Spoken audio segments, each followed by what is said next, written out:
Praise the lord. ప్రభువైన యేసుక్రీస్తు నామంలో మీకందరికీ కూడా శుభంలో తెలియజేస్తున్నాను. మరొక నూతన దినంలో దేవుడు మనల్ని ఎంతో క్షేమంగా సజీవంగా ఉంచిన విధానాన్ని బట్టి దేవునికి వందనం చెల్లిద్దాం. మరి ఆయనకు మన పట్ల నూతనంగా అనుదినము నూతనంగా వాత్సల్యం పుట్టుచున్నది కనుక దేవునికి వందనములు. ఈ దినము 85వ కీర్తన 8వ వచనంను ధ్యానిస్తున్నాము. దేవుడైన యెహోవా సెలవిచ్చు మాటను నేను చెవిన పెట్టెదను. ఆయన తన ప్రజలతోనూ తన భక్తులతోనూ శుభవచనము సెలవిచ్చును. వారు మరల బుద్ధిహీనులు కాకుందురుగాక. ఈ మాటలు మనకు ఒక గొప్ప ధైర్యంనిచ్చే మాటలు, వాగ్దానంనిచ్చే మాటలు. ఎందుకంటే ఆయన ప్రతిదినము కూడా శుభవచనం మాట్లాడతాడు. ఉదయకాలంన లేచిన వెంటనే మనము ఏం చేస్తున్నాము? దేవుని సన్నిధిలో కనిపెడుతున్నామా? దేవుడు మాట్లాడే మాటలను వింటున్నామా? అనుదినము ఉదయకాలంలోనే నేను నా ప్రార్థనను సిద్ధం చేసుకొని ఉంటాను అని దావీదు చెప్తున్నాడు. మరి ఈ కీర్తన కోరహు కుమారుల కీర్తన. అతడు చెప్తున్నటువంటి మాటలు ఏంటంటే, యెహోవా నీ కృప మాకు కనపరచుము, నీ రక్షణ మాకు దయచేయము, దేవుడైన యెహోవా సెలవిచ్చు మాటను నేను చెవిని పెట్టెదను అంటున్నాడు. ఎందుకంటే వారు మరి దేవునికి విరోధంగా పాపం చేసి మరి దేవునికి ఎంతగానో అవిధేయులయ్యారు కదా. దేవుని యొక్క కోపము ఉన్నది, దేవుడి యొక్క ఉగ్రత వారిపైన ఉన్నది.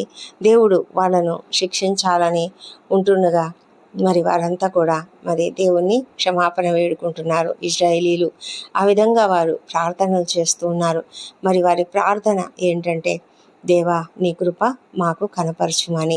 అందుకే వారు ఉదయకాలంలోనే లేచి దేవుని సన్నిధిలో అడుగుతున్నారు, దేవుని సన్నిధిలో ప్రార్థన చేస్తున్నారు.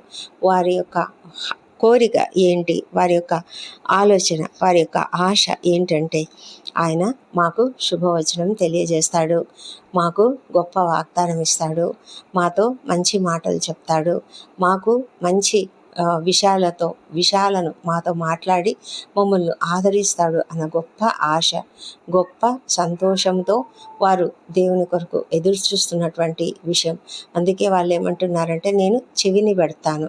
అంటే మనము చాలాసార్లు వాక్యం చదువుతాము, కానీ వాక్యము నిజంగా మనము ధ్యానంతో మరి మన ఏకాగ్రతతో ధ్యానిస్తూ మరి ఆ యొక్క వాక్యాన్ని చదువుతున్నామా?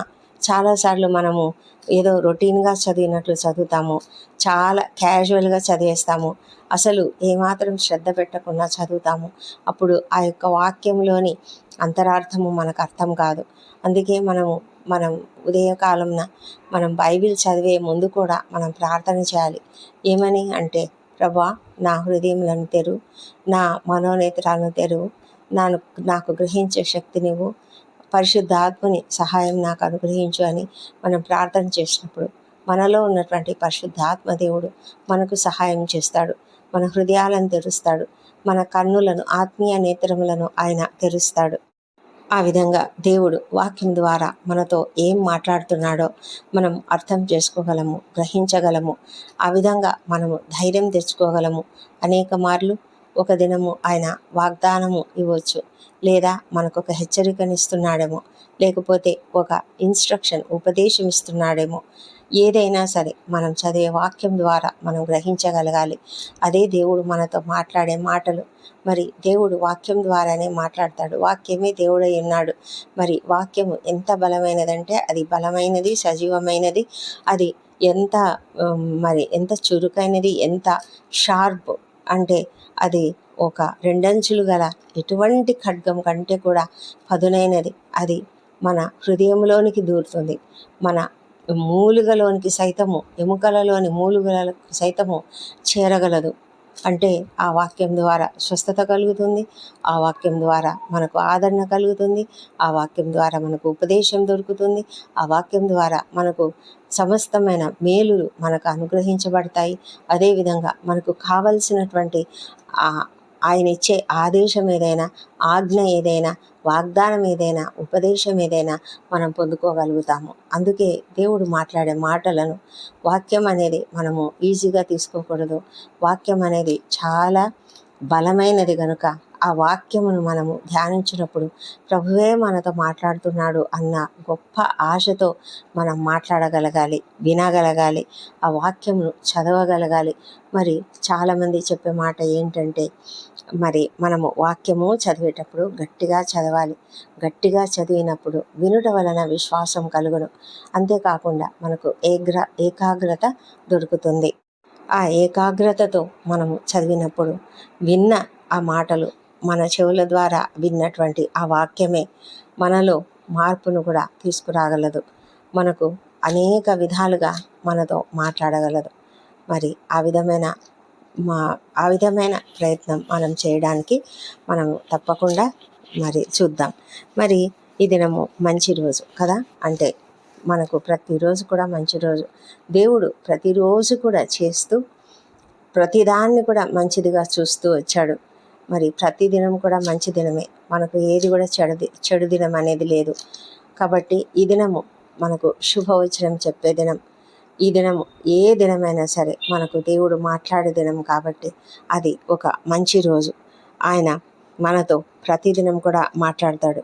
అంతేకాదు, ఆయన ఏం మాట్లాడతాడంట, ఆయన తన ప్రజలతోనూ తన భక్తులతోనూ శుభవచనము తెలియజేయను. మరి ఇంగ్లీష్లో ఏమని ఉంటుందంటే, I listen carefully to what God the Lord is saying, for he speaks peace to his faithful people, but let them not return to their foolish ways. అంటే ఇక్కడ ఆయన చెప్పేది ఏంటంటే, ఆయన మనకు సమాధానం పలుకుతాడంట. ఎవరితో అంటే తన భక్తులతో, తన యందు భయభక్తులు కలిగినటువంటి ప్రజలతో ఆయన సమాధానము మాట్లాడతాడంట. శుభవచనము అని మనకు తెలుగులో ఉన్నది, ఇంగ్లీష్లో సమాధానం అని ఉన్నది. పీస్ అంటే శాంతి, సమాధానము. మరి అలాంటి మాటలు దేవుడు మనకు అనుగ్రహిస్తాడు. ఆయన సమాధానకరమైన మాటలు మనకు మాట్లాడినప్పుడు మనము ఎంత గొప్ప జ్ఞానమును పొందుకుంటామో, మనకు ఆయన ఇచ్చే నడుపుదలను, దారిని, దైవికమైనటువంటి ఆ దారిని ఆయన మనకు చూపిస్తాడు. అలాగే మన యొక్క బుద్ధిహీనమైనటువంటి మార్గంలోనికి వెళ్లకుండా మనల్ని ఆయన సరైన మార్గంలోనికి నడిపిస్తాడు. కాబట్టి మనము ఆయన చెప్పే మాటలను సరిగ్గా వినాలి, జాగ్రత్తగా వినాలి, చెవిని పెట్టాలి. చెవిని పెట్టడం అంటే తప్పకుండా చక్కగా వినడం అని. మనము చాలాసార్లు మన పిల్లలు మన మాట వినకుండా ఫోన్లు చూసుకుంటూ ఉంటారు. మనం ఏదైనా పిలిస్తే పలకరు. అప్పుడు మనం ఏమంటాం, ఏంటి వినిపించడం లేదా అని అంటాం కదా గట్టిగా. వాళ్ళకేం చెవుడేం లేదు. ఎందుకు వినడం లేదంటే వాళ్ళు వేరే విషయాలపైన శ్రద్ధ పెట్టి ఉన్నారు కనుక అదేవిధంగా మనం కూడా దేవుని మాట వినకుండా మనం మన హృదయాన్ని ఎక్కడో పెట్టుకొని ఉంటే మన చెవులలోకి మాటలు రావు. అందుకే ప్రభువైన యేసయ్య ఎన్నోసార్లు ఆయన బోధిస్తున్నప్పుడు చెవి గలవాడు వినుగాక అని చెప్పడం మనం గమనించాం కదా. మరి ఆత్మ చెప్తున్న మాటలు చెవి గలవాడు వినుగాక అని మరి ప్రకటన గ్రంథంలో కూడా రాయబడింది. కనుక మనము జాగ్రత్తగా వినాలంటే మన చెవిని జాగ్రత్తగా దేవుని వైపునకు మళ్ళించాలి. మన హృదయాన్ని దేవుని వైపుకు కేంద్రీకృతం చేయాలి. అంతేగాని మనం వేరే విషయాలలో నిమగ్నమైనప్పుడు మనము చదివిన బైబిల్ మాటలను వినలేము. అలాగే ఆత్మ కూడా అంతరంగంలో నుంచి మనతో మాట్లాడినప్పుడు మనం వినలేని స్థితిలో ఉంటాం. మన హృదయాలు వినలేని స్థితిలో ఉంటాయి. అప్పుడు మనం దేవుడు చెప్పే మాటలను మనము వినలేము. మరి మనం దేవుని మాటలను విందామా? మనం సిద్ధంగా ఉన్నామా? మన హృదయాలను దేవుని వైపునకు కేంద్రీకృతం చేసుకుని మనము జాగ్రత్తగా వాక్యంను చదువుదామా? ఆత్మ చెప్తున్నటువంటి మాటలను వినే ఆ హృదయం మనం సిద్ధంగా ఉంచుకుందామా? అలాంటి హృదయం కలిగి మనం ఉందామా? దేవుడు ఈ కృపావర్తను దీవించును కాక. ప్రార్థించుకుందాం. పరిశుద్ధుడైన దేవ, సర్వశక్తివంతుడా, నీకు వందనములు, స్తోత్రం నాయన. అద్భుతకరుడవు, ఆశ్చర్యకరుడవు తండ్రి. మరి నీ యొక్క గొప్ప కృపచేతనే మేము ఈ దినము ఉదయకాలంన తండ్రి సజీవంగా నీ సన్నిధిలో ఉన్నాము ప్రభా. మరి ఈ దినము మీరు ఇచ్చినటువంటి గొప్ప ఉపదేశము, హెచ్చరిక, వాగ్దానము అన్నీ కూడా ఉన్నటువంటి ఈ వాక్యమును బట్టి నీకు వందనం చెల్లించుకుంటున్నాం ప్రభా. మరి అనేక మార్లు మేము అవిధేయతతో నడుచుకుంటూ ఉంటాము తండ్రి. నీ యొక్క ఉగ్రతను మాకు చేత కాదు ప్రభా, మేము భరించలేము కనుక తండ్రి మీ సన్నిధిలో మేము క్షమాపణ వేడుకుంటూ ప్రార్థిస్తున్నాము. నీవు చెప్పే మాటలను మేము వినగలిగిన హృదయాన్ని మాకు అనుగ్రహించండి. మాలో ఉన్నటువంటి ప్రతి బలహీనతను తొలగించండి. అనేక మార్లు తండ్రి మేము ఇతర విషయాల గురించి ఆలోచిస్తూ ప్రభా మా హృదయాన్ని తండ్రి నీ పైన కేంద్రీకృతం చేసుకోలేక మా హృదయంలో తండ్రి అనేకమైన భయాలు, సంశయాలు, మరి అనేక విషయాలను గురించిన ఆలోచనలు, ఒకవేళ సమస్యలు ఉన్నట్లయితే ఆ సమస్యలను గురించిన ఆలోచనలు, ఏం చేయాలో అర్థం కాని స్థితిలో ఉన్నప్పుడు వాటిపైననే మా ఆలోచన పెట్టుకొని తండ్రి నీ మాటలు వినలేని స్థితిలో ఉన్నామేమో. దయ ఉంచి మమ్మల్ని అందరినీ కూడా దయతో క్షమించమని ప్రార్థిస్తున్నాం ప్రభా. సిద్ధ మనస్సు గలవారమై నీ వాక్యంను వినగలిగినట్లుగా, నీ వాక్యంను గ్రహించగలిగినట్లుగా ప్రభా పరిశుద్ధాత్మని సహాయంతో మేము వాక్యం చదవగలగడానికి సహాయం చేయండి. మా ప్రభా తండ్రి మా హృదయాలను తెరవండి, ఆత్మీయ నేత్రములను తెరవండి. మా ప్రభా నీవు ఇచ్చినటువంటి మాటను, నీవు ఇచ్చినటువంటి వాక్యము, నీవు ఇచ్చినటువంటి వాగ్దానం, నీవు ఇచ్చినటువంటి ఉపదేశం, మరి ఆదేశం ఏదైనా సరే ప్రభా దానిని మేము గ్రహించి అంగీకరించి దాని ప్రకారం నడుచుకునేలాగా మమ్మల్ని నడిపించండి మా ప్రభా. మరి ఆ విధంగా మేము మరి బుద్ధిహీనంగా నడుచుకోకుండా ఎంతో జ్ఞానంతో నడుచుకోవడానికి మీరు మాకు కావాల్సిన ఆత్మీయ జ్ఞానమును అనుగ్రహించమని ప్రార్థిస్తున్నాము. పరిశుద్ధాత్ముడా నీ యొక్క కృపను, నీ యొక్క నడుపుదలను, దైవికమైన నడుపుదలను మాకు అనుగ్రహించమని ప్రభా నిన్ను ప్రార్థించి అడుగుతుంటున్నాం. వాక్యంను అర్థం చేసుకునేటువంటి ఆ హృదయాన్ని మాకు అనుగ్రహించమని ప్రార్థిస్తున్నాం ప్రభా. ఇదే కాలంలో మీరు మమ్మల్ని సజీవుల లెక్కలో ఉంచినందుకు నీకు వందనములు. ఈ నూతన దినంలో మేము చేయవలసిన పనులు ఎన్నో ఉన్నాయి. ఆ పనులన్నింటినీ కూడా మేము జాగ్రత్తగా చేయగలుగుటకు తండ్రి, శ్రద్ధగా చేయగలుగుటకు, జ్ఞానంతో చేయగలుగుటకు మాకు కావాల్సిన ప్రతి విధమైన సహాయం చేయమని ప్రార్థిస్తున్నాం తండ్రి. మా రాకపోకలందు మాకు సహాయం చేయండి. మా ఉద్యోగ జీవితంలో మేము నీకు మహిమకరంగా జీవించడానికి సహాయం చేయండి. విద్యార్థులను దీవించండి ప్రభా. ఎంతోమంది తమ యొక్క ఉన్నత చదువుల గురించి సిద్ధపడుతూ ఉన్నారు. అనేక రీతులుగా వారు ప్రయత్నాలు చేస్తూ ఉంటుండగా ప్రభా వారి యొక్క ప్రయత్నాలన్నింటినీ సఫలం చేయండి. ఎంతమంది అయితే ఎంసెట్కు ప్రిపేర్ అవుతున్నారో, మరి నీట్కు ప్రిపేర్ అవుతున్నారో, ఇంకా అనేక రకాల కాంపిటేటివ్ ఎగ్జామ్స్కు ప్రిపేర్ అవుతున్నారు, వారందరినీ కూడా మీరు కనికరించి మంచి జ్ఞానంతో నింపమని ప్రార్థిస్తున్నాం ప్రభా. మా తండ్రి అదేవిధంగా పరీక్షలు రాసి రిజల్ట్ కొరకు ఎదురు చూస్తున్న వారికి తప్పకుండా మంచి రిజల్ట్ అనుగ్రహించమని వేడుకొంచున్నాము మా ప్రభా తండ్రి. మరి ఇది ఇంటర్వ్యూలకు హాజరవుతున్న వారికి విజయం అనుగ్రహించండి. నిరుద్యోగులకు ఉద్యోగాలు దయచండి. వారి ఎదుట అనేక మార్గములను తెరవండి ప్రభా. బిజినెస్ స్టార్ట్ చేస్తున్నటువంటి వారికి మీ యొక్క జ్ఞానం అనుగ్రహించండి తండ్రి. మరి వారికి మంచి తెలివిని, మరి సమయస్ఫూర్తిని అనుగ్రహించండి. మరి సరైనటువంటి రీతిలో వారు ఆలోచించి ఆ యొక్క బిజినెస్ స్టార్ట్ చేయలాగున మీరు వారికి కావాల్సిన నడుపుదలను అనుగ్రహించమని ప్రార్థిస్తున్నాం. ప్రతి పనిని కూడా మీరు ఆశీర్వదించండి. మా చేతి పనిని ఆశీర్వదించే దేవుడవు మా తండ్రి. ప్రతి ఒక్కరి చేతి పనిని మీరు ఆశీర్వదించి ప్రతి పని కూడా నాయన ఎంతో అభివృద్ధికరంగా జరుగునట్లుగా కృప చూపించమని వేడుకొంచున్నాం ప్రభా. వివాహ ప్రయత్నం సఫలం చేయండి నాయన. సంతానం కొరకు ఎదురు చూస్తున్న బిడ్డను మీరు దర్శించండి. వారిలోని పునరుత్థాన శక్తిని ప్రవేశపెట్టి చక్కటి సంతానం వారికి అనుగ్రహించమని ప్రార్థిస్తున్నాం తండ్రి.